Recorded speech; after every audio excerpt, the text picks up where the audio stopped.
Ce mardi 18 avril, dans le podcast Les Locomotives, Marine L'Orphelin est revenue sur son année de règne en tant que Miss France 2013. Elle a également confié s'être retrouvée en larmes pendant une pause en pleine cérémonie, complètement paniquée par l'enjeu du concours.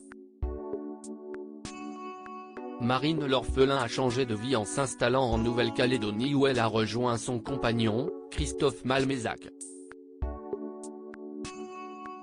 J'avais un peu hâte qu'on se retrouve et qu'on démarre notre vie ensemble, a-t-elle confié dans le podcast Les Locomotives disponible ce mardi 18 avril sur Apple Podcast. À Nouméa, elle exerce en tant que médecin généraliste. Avant d'enfiler sa blouse blanche, Marine L'Orphelin a été élue Miss France 2013. Une expérience qui n'était pas un objectif dans sa vie, comme elle l'a expliqué dans le podcast. J'ai été un garçon manqué.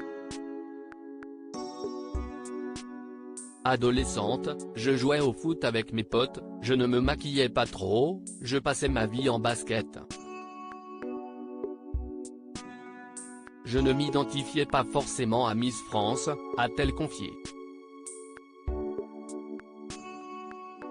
Sa maman paniquait de la voir se lancer dans l'aventure Miss France CIST lors d'un défilé organisé dans sa ville qu'elle a été repérée par le comité Miss Bourgogne.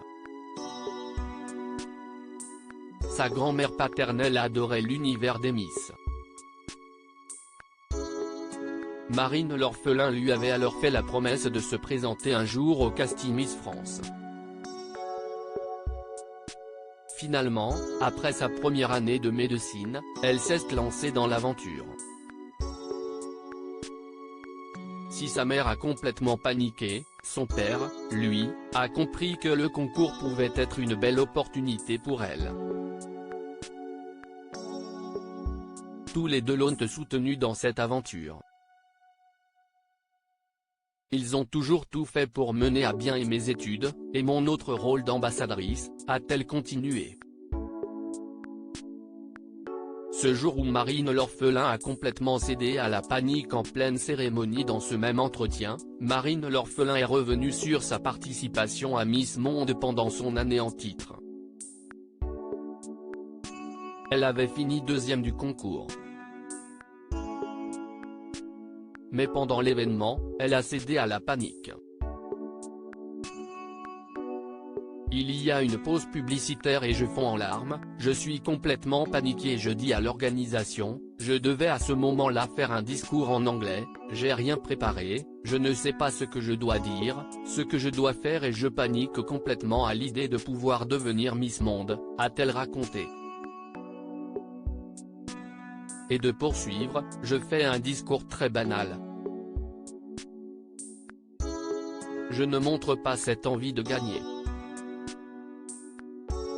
Dans le taxi, la directrice du concours lui fait alors une étonnante confidence, elle me dit, tu sais Marine, tu aurais dû gagner, mais le jury a changé Davis, parce qu'on a senti que tu n'étais pas prête.